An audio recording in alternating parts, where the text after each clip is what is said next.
Oi pessoal, Pastor Sérgio Bento, PS82 Português, PS82 Português. Faz umas 2 semanas que eu não coloco vídeo em português, porque eu estou produzindo vídeo em inglês também e em espanhol. Mas eu creio que é uma boa ideia falar a respeito da heresia da interpretação alegórica que domina certas igrejas e certos movimentos dentro dos evangélicos, mesmo por causa de tudo que está acontecendo agora em Israel em relação ao Irã. Então nós vamos começar a falar a respeito da heresia da interpretação alegórica, ou seja, da origem herética dessa interpretação, e a própria interpretação é uma heresia. E aí eu vou fazer um comentário a respeito do que está acontecendo entre Israel e Irã, baseado na Bíblia, em 2 textos que nós vamos estar lendo. Então, essa ideia de interpretação alegórica, que é normal hoje em dia entre várias teologias, na realidade não é bíblico. Na realidade não era a maneira com que a Bíblia era interpretada no 1º século, no 2º século e parte do 3º século e possivelmente, na realidade 3º século e possivelmente no princípio do 4º século. Mas aí veio este senhor chamado Orígenes, que era um grande teólogo daquela época, do 3º século. Um grande teólogo. E o que ele fez é que ele basicamente inventou essa história de interpretação alegórica, onde certos textos da Bíblia, somente certos textos da Bíblia, não podem ser interpretados literalmente. Então vamos olhar o que ele fala a respeito dessa interpretação alegórica e o absurdo que ele propôs e foi aceito e é aceito até hoje, como eu disse, entre várias denominações e movimentos evangélicos. Eu vou estar usando a informação do livro do Dr. James B. D. Young. Ele foi um professor de um seminário no estado de Washington, aqui nos Estados Unidos, por mais de 40 anos. Ele é conservador. E ele mesmo diz que, infelizmente, a maioria dos seminários nos Estados Unidos, e eu tenho certeza também aí no Brasil, porque eu acompanho o desenvolvimento do ensinamento teológico acadêmico aí no Brasil, basicamente não somente se fez liberal, mas toma essas posições que na realidade são heréticas e apresentam como posições conservadoras. Isso é uma grande mentira. E o Dr. D. Young, nesse livro, O Arrebatamento Pré-Tribulacionista, Chave para o Fim do Mundo, ele basicamente expõe a origem do método de interpretação alegórica que foi inventado por Orígenes de Alexandria. Um ponto interessante aqui que a gente deveria fazer, que o Dr. D. Young não faz, pelo menos não nesse livro, é que Alexandria estava na Índia. Perdão, Alexandria estava no Egito. Se você sabe alguma coisa a respeito de Alexandria, lá estava a maior biblioteca do mundo. Uma coisa assim extraordinária que foi completamente destruída. E somente Deus sabe o conhecimento que existia dentro dos pergaminhos, dos livros que estavam naquela biblioteca, mesmo porque a gente tem uma ideia de que os ensinamentos dos vigilantes, dos watchers, e dos próprios, alguns dos Nephilims, o Nephilim, estavam naquela biblioteca. Em Alexandria também existia uma réplica do 2º templo de Israel. Então existia o templo principal, que foi destruído no ano 70 depois de Cristo pelos romanos. Eventualmente os romanos destruíram a réplica do templo que estava em Alexandria entre o ano 73 e 75. Agora, os judeus que adoravam lá em Alexandria, eles fizeram essa réplica, pediram permissão para os sacerdotes em Jerusalém para fazer essa réplica. A réplica foi feita. E eles começaram a adorar a Deus num templo, que era uma réplica, num templo que não tinha sido aprovado por Deus. Foi aprovado pelos sacerdotes, mas não foi aprovado por Deus. Aí o que acontece? Como não foi aprovado por Deus, era coisa de homem, ainda que eles falavam que era plano de Deus, a vontade de Deus, que todo mundo fala isso, o que aconteceu é que eles começaram a se afastar da palavra de Deus, e foi exatamente nessa época e nessa área onde surgiram os gnósticos, que Paulo, na realidade muito antes do tempo de Orígenes, foi na época da construção do segundo templo, quando Jesus estava aqui na terra, na sua primeira vinda, dos apóstolos. E a gente vê que Paulo, ele tinha essa luta consistente contra os judaizantes, que incluía Pedro, Jacobo e outros. Mas ele tinha essa guerra espiritual e filosófica, teológica, com os gnósticos. E por isso que a gente vê que Paulo ataca diretamente os gnósticos, dizendo assim, esse povo tem uma falsa doutrina, né? Por exemplo, eles criam que Jesus não tinha vindo em corpo, carne e sangue, porque eles consideravam a matéria algo mal, e Deus, sendo bom, ele não podia habitar ou até mesmo encarnar ou fazer-se a ele mesmo matéria. Então por isso que existe dentro dos próprios ensinamentos de Paulo, que ele diz assim, e João, que o espírito que não confessa Jesus em carne e sangue seja considerado maldito, porque é o espírito dos gnósticos, é um espírito satânico.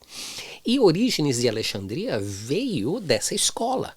Ele veio dessa escola dos gnósticos, que ele era considerado um grande teólogo cristão da época, com vários escritos que realmente faziam sentido. Não obstante, muitas das coisas que ele escreveu são heréticas, e ele foi considerado um herético depois, pelos próprios concílios. Então, nós vamos estar observando essa questão de Orígenes e a invenção da interpretação alegórica da Bíblia, de acordo com James B. D. Young.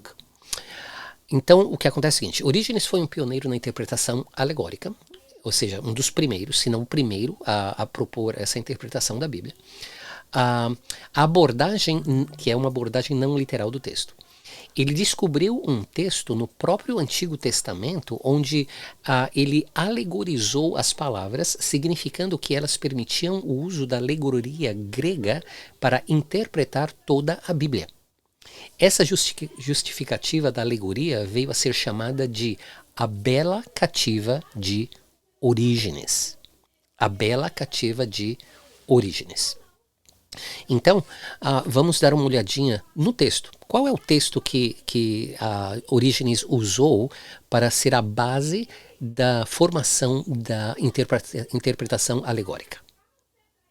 O texto é Deuteronômio 21, de 10 a 4, que diz assim: Quando saíres à peleja contra os teus inimigos, e o Senhor teu Deus os entregar nas tuas mãos, e tu deles levares cativos, e vires entre eles uma mulher formosa, e te afeiçoares a ela, e a quiseres tomar por mulher, então a levarás para casa, e ela rapará a cabeça e cortará as unhas, e despirá o vestido do seu cativeiro, e ficará na tua casa, e chorará a seu pai e a sua mãe durante 1 mês. Depois disto a tomarás, tu serás seu marido, e ela tua mulher. E se não te agradares dela, deixá-la-ás ir à sua própria vontade, porém de nenhuma sorte a venderás por dinheiro, nem a tratarás mal, pois a tens humilhado. Agora, se você lê esse texto, é um texto complicado, porque aqui Israel ia sair para a guerra, Deus ia dar vitória a Israel. E se um soldado ou vários soldados de Israel vissem uma mulher formosa, a bela cativa, e essa palavra aqui, e afeiçoares a ela, é na realidade a palavra desejar, que é proibido dentro dos 10 mandamentos. O homem é proibido de desejar a mulher do seu próximo. E é interessante que aqui a expressão usada é exatamente a expressão de um homem que deseja a mulher de uma outra pessoa. Porque essa mulher pode ser casada e o marido morto na guerra, casada e o marido vivo, mas o marido agora é feito escravo. Pode ser uma mulher solteira. E um detalhe importante, essa mulher formosa não nos deixa saber exatamente a idade. O que pode significar, baseado na cultura daquele tempo, que uma mulher era uma menina que tinha começado o ciclo menstrual. Então, nós estamos falando assim de uma coisa que para o cristão é um negócio meio estranho. E a questão é, existe explicação para esse texto? Claro que existe. Não obstante, Orígenes, como os teólogos de hoje em dia, eles literalmente pegam essas passagens que são complicadas e dizem assim, não. Essa passagem aqui não tem nada a ver, não é literal. Deus não permitiu, Deus não mandou que os israelitas fizessem isso, porque vai contra o que eles creem ser a moralidade cristã deles. Não obstante, se você olha o que está escrito aqui, ele tem que ser tomado literalmente. Uma coisa que é interessante é que essa frase, uma mulher formosa, essa palavra formosa especificamente, é a mesma palavra usada para as mulheres dos homens, as filhas dos homens, em Gênesis capítulo 6, que elas eram formosas. E aqueles seres divinos que são chamados de anjos caídos, e eles não eram anjos, eles eram Elohim, eram deuses que caíram. Eles viram as mulheres e viram que elas eram formosas. É exatamente a mesma palavra. Então o que acontece? Eles viram mulheres extremamente lindas e eles desejaram essas mulheres, tanto aqueles seres divinos quanto esses soldados de Israel. Eles desejaram essas mulheres e esse desejo está diretamente relacionado a um desejo sexual. Não é somente falar assim, olha que mulher bonita. Não. Isso aqui é ver a mulher, achar a mulher bonita e desejar a esta mulher sexualmente. E o que Moisés fala para o povo de Israel é assim, se você vê uma mulher bonita e você quiser ela, você gostou dela, você deseja ela, vai lá, leva para casa, ela tem que raspar a cabeça, cortar as unhas, ficar pelada. É literalmente ficar pelada por um mês, sem roupa. E você fala assim, não, pastor, isso não é possível. Sim, é possível. Você sabia que existia uma tradição entre os profetas de Deus no Antigo Testamento que eles ficavam pelados quando eles queriam se humilhar diante de Deus? Eles ficavam pelados. Não significa que Deus havia mandado eles ficarem pelados, mas eles ficavam pelados. E teve uma ocasião que Saul, o rei Saul, como ele queria também ser profeta, ele não estava satisfeito nada mais em ser rei, ele ficou pelado uma noite todinha lá no lugar onde os profetas estavam e as pessoas começaram a falar assim, será que ele é profeta? Porque ele está pelado. Então essa ideia de ficar nu era uma ideia de humilhação. E nesse caso, essa mulher ela tinha que raspar a cabeça, que era um problema, porque o véu da mulher, o véu natural da mulher é o seu cabelo longo. Então tinha que raspar a cabeça, cortar as unhas, ficar pelada durante um mês na casa dos pais desse cara, chorando para o pai e para a mãe. Isso é uma coisa doida. Aí depois disso, se o cara ainda gosta da mulher, ele pode ficar. Se ele falar assim, não gosto mais dela não, ele pode deixar ela embora, mas não pode vender como escrava, e ela é livre. É um negócio complicado. Agora, o que nós temos que entender aqui é o seguinte, isso necessariamente não é a vontade de Deus, mas é a permissão de Deus para que Israel, os soldados de Israel, fizessem isso. Existe um outro detalhe que lá nos 10 mandamentos, diz assim que não se deve, não desejarás, não codiciarás a mulher do teu próximo.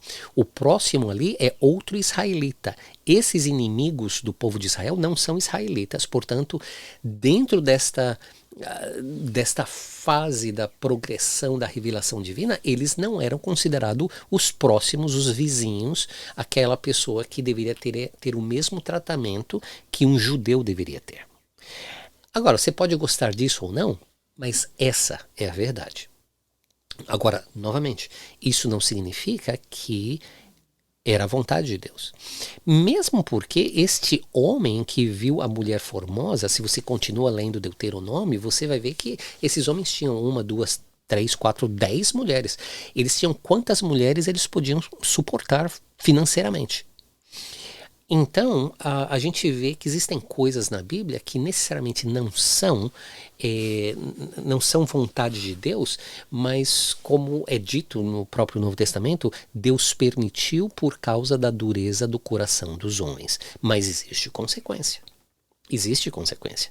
E essa aqui é uma das situações onde foi permitido, mas depois teve consequência. Orígenes, olhando esse texto, falou assim, não, isso é uma impossibilidade, isso não pode ser verdade, isso não pode ser tomado literal, Deus nunca permitiria que isso acontecesse, isso nunca seria a vontade de Deus. Então ele inventou a ideia de alegoria, espiritualização.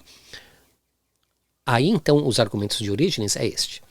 Orígenes afirmava que a mulher formosa, a mulher estrangeira que o israelita podia capturar na guerra e reivindicar como sua esposa, tinha um significado alegórico. O significado era esse: a mulher era a filosofia grega com sua alegoria. Porque os gregos já usavam alegoria na interpretação de textos. Os intérpretes cristãos podiam capturar essa ideia pagã e praticá-la. Então a alegorização de Orígenes nesse texto de Deuteronômio 21, de 10 a 14, é essa. Que Deus permite que o teólogo, o intérprete da Bíblia, agarre ideias pagãs e se aplique ao texto da Bíblia. Essa é a interpretação alegórica que Orígenes inventou e foi então perpetuado por Agostinho, que a gente vai ver daqui a pouquinho. Os intérpretes cristãos podiam capturar essa ideia pagã e praticá-la. Assim, a interpretação alegórica surge de uma interpretação alegórica, porém falsa. Ou seja, a ideia da interpretação alegórica começou com Orígenes interpretando um texto literal alegoricamente. Foi uma invenção. Agora, Agostinho de Hipona, o Hippo, ele imortalizou essa heresia. Eu não consigo entender por que existe tanto crente que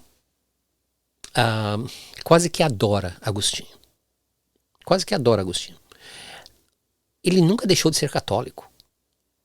Na realidade, Agostinho, ele tentou eliminar, matar toda aquela ideia do primeiro, segundo e princípio do terceiro século da interpretação literal da palavra de Deus. E ele conseguiu em grande parte, porque nós vemos essa interpretação alegórica, principalmente para aquele povo que tem uma posição, por exemplo, pós-tribulacionista, e aquele povo que crê que a igreja substituiu a nação de Israel. Todas essas ideias são ideias alegóricas que começaram na ideia da metodologia alegórica com Orígenes e foi imortalizada por Agostinho de Hipona. Eu vou dizer Hippo, porque eu estou mais acostumado a dizer Saint Augustine of Hippo. So, se eu falar Hippo, é a mesma coisa. Agora, no livro que ele escreveu, A Cidade de Deus, Agostinho escreveu o seguinte: não haverá retorno de Cristo para governar esta terra. Porque um detalhe importante a respeito da alegoria, como eu já disse, é que a alegoria vai ser usada pesadamente em relação à escatologia e certas partes da eclesiologia. Okay?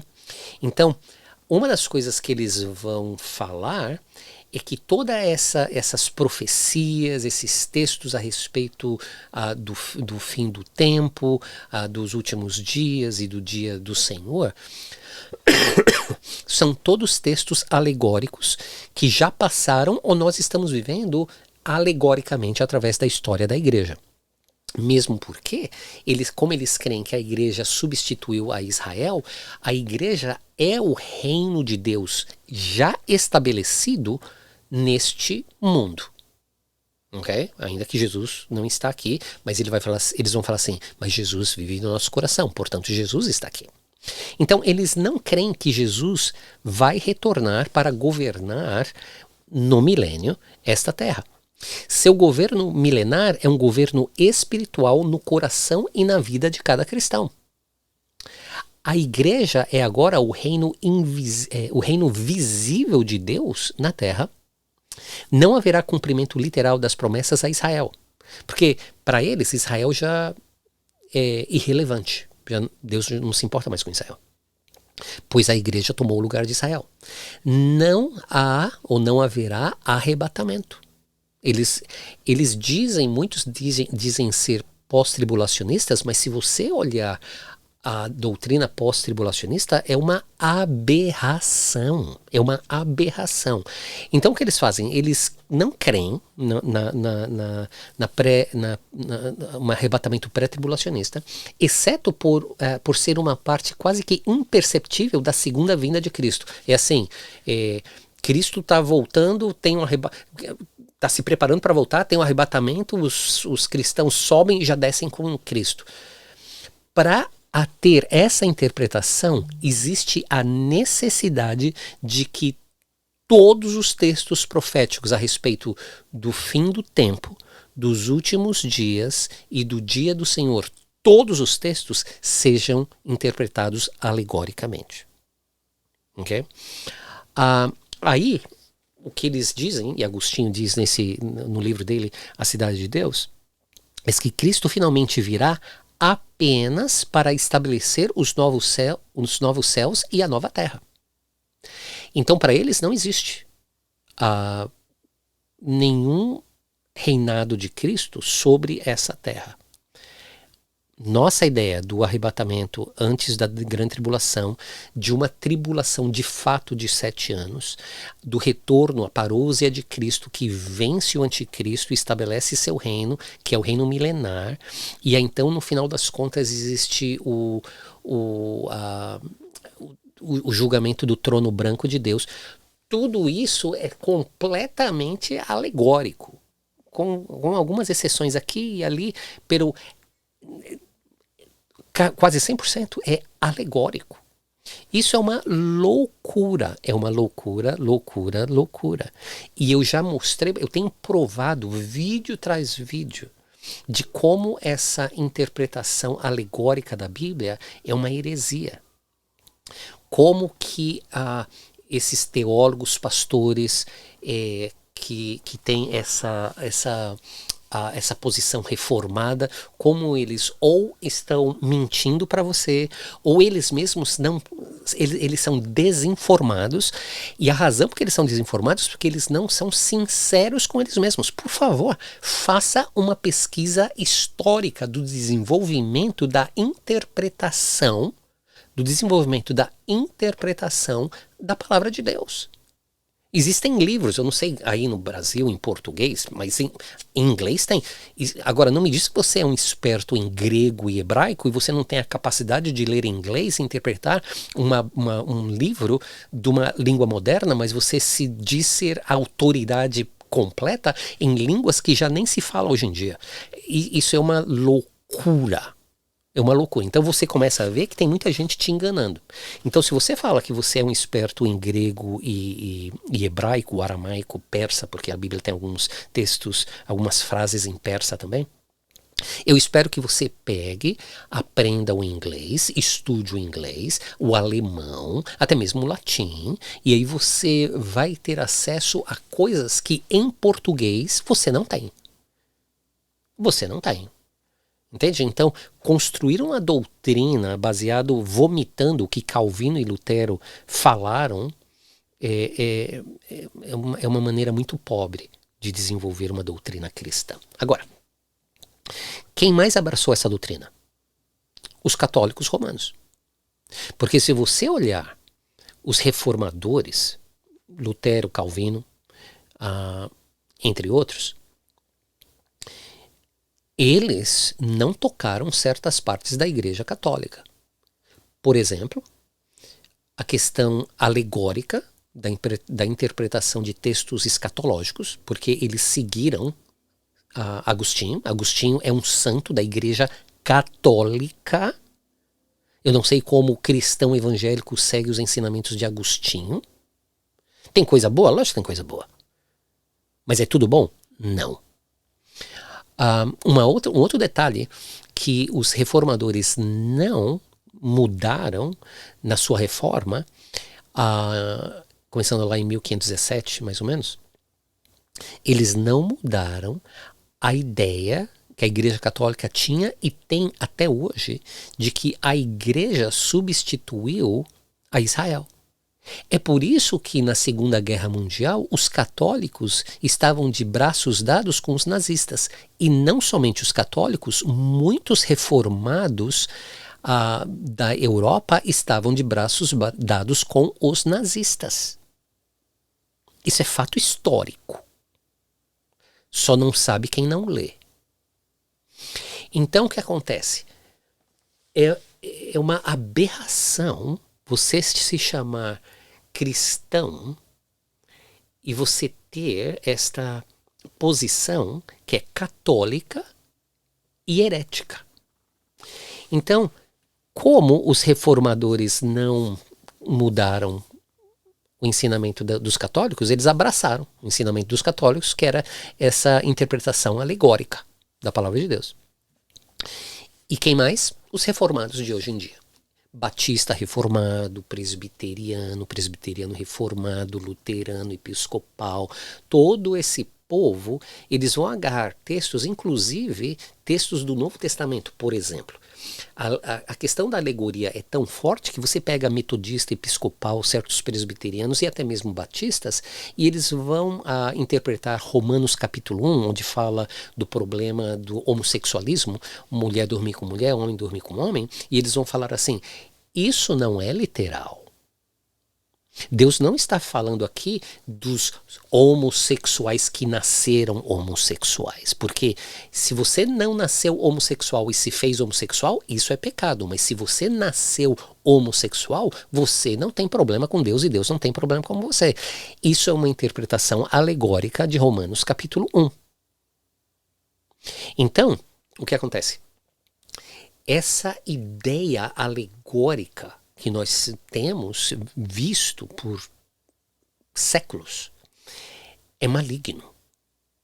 E o que nós vemos é esse ressurgimento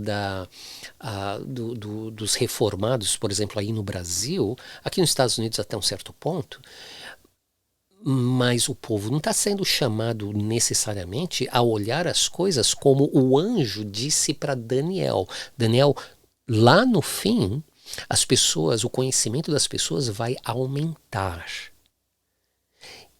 Então sela o livro, porque é como se o livro seria, o selo do livro seria quebrado lá no fim. E é possível que nós estamos nesses últimos dias. Então o que acontece? Bom, nós estamos nos últimos dias porque essa expressão últimos dias significa desde a primeira vinda de Jesus até a segunda vinda de Jesus. Esses são os últimos dias. E talvez esse seja um estudo que eu vou trazer, como os reformados, eles usam expressões que nem estão na Bíblia para explicar escatologia, para dar uma ambiguidade para o texto e então forçar uma interpretação alegórica. Loucura. Okay? Agora, eu quero mostrar para você, eu vou ler um texto, mas depois você pode ler o Salmo 83. Salmo 83 fala a respeito de uma guerra que ainda não passou na história de Israel. Não, a gente não tem a história, nenhum documento, evidência que tenha passado, esta guerra tenha passado na história de Israel antes do Salmo 83 ser escrito e depois do Salmo de Israel, depois do Salmo 83 ser escrito até o dia de hoje. Com exceção que esta guerra que nós estamos vendo agora entre Israel e Irã pode ser, nós não sabemos, mas pode ser esta guerra do Salmo 83 e também a mesma guerra da profecia de Jeremias 49. Então eu vou ler somente Jeremias 49, depois você vai lá e lê Salmo 83. Profecia a respeito de Ilam. Palavra do Senhor que veio ao profeta Jeremias a respeito de Ilam no princípio do reinado de Zedequias, rei de Judá. Assim diz o Senhor dos Exércitos. Eis que eu quebrarei o arco de Ilam, a fonte do seu poder, trarei sobre Ilam os quatro ventos dos quatro cantos da terra e os dispersarei na direção de todos esses ventos, e não haverá país aonde não cheguem os fugitivos de Ilam. Farei com que o povo de Ilam trema diante dos seus inimigos e diante dos que querem matá-los. Farei vir sobre os elamitas o mal, o furor da minha ira, diz o Senhor, e enviarei a espada após eles, até que eu os tenha destruído. Porei o meu trono em Ilam e destruirei dali o rei e os oficiais, diz o Senhor. Mas nos últimos dias mudarei a sorte de Ilam, diz o Senhor. Se você colocar atenção nessa guerra que está passando entre Israel e Irã, a região de Ilam está no sudoeste de Irã. No sudoeste de Irã. Essa área de Ilam, no sudoeste de Irã, é essa área geográfica que Jeremias está fazendo referência.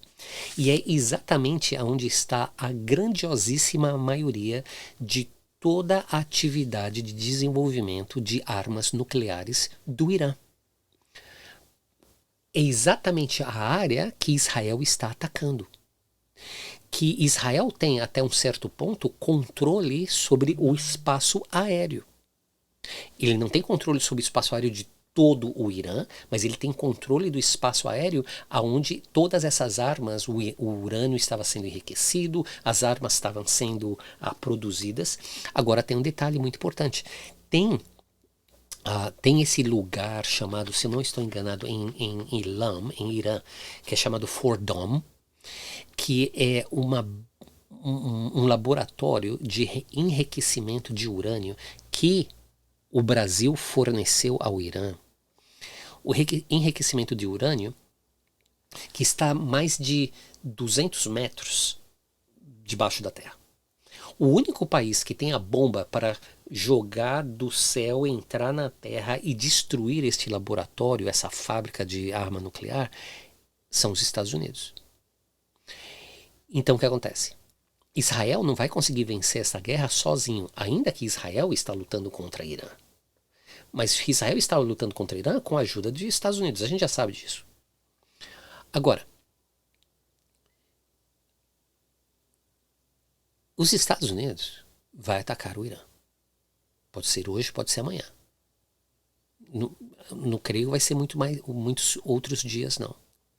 E ele vai usar uma bomba chamada Moab. Moab. M-O-A-B. Que em inglês significa Mother of all bombs. A mãe de todas as bombas, com exceção da bomba nuclear e da bomba de hidrogênio. A mãe de todas as bombas. Israel não tem essa bomba. Os Estados Unidos é o único país no mundo que tem essa bomba, esse míssil. E os Estados Unidos vai usar. Esse texto de Jeremias capítulo 49, de 34 ao 39, não é alegórico. Isso vai acontecer. Deus vai destruir, usando as mãos dos israelitas e as mãos dos americanos, para destruir Ilam. Sabe o que vai acontecer? Esse regime vai cair. Se essa é esta guerra aqui, que nós temos que esperar um pouquinho para ver se tudo se cumpre, porque a interpretação de profecia hoje em dia, a gente tem que esperar o cumprimento para dizer realmente aconteceu. Mas se essa é a guerra do Salmo 83, que está conectada a Jeremias 49, Irã, o regime islâmico de Irã, vai cair. Então o Shah, o filho do Shah que foi mandado, saiu correndo do Irã em 1979, aquele filho e aquela família vai voltar. E os Estados Unidos, e Israel, e os europeus, e Arábia Saudita, e Jordão vão dominar o país do Irã. E eles vão fazer daquele país, pelo menos por um pouco de tempo, um grande país. Um detalhe.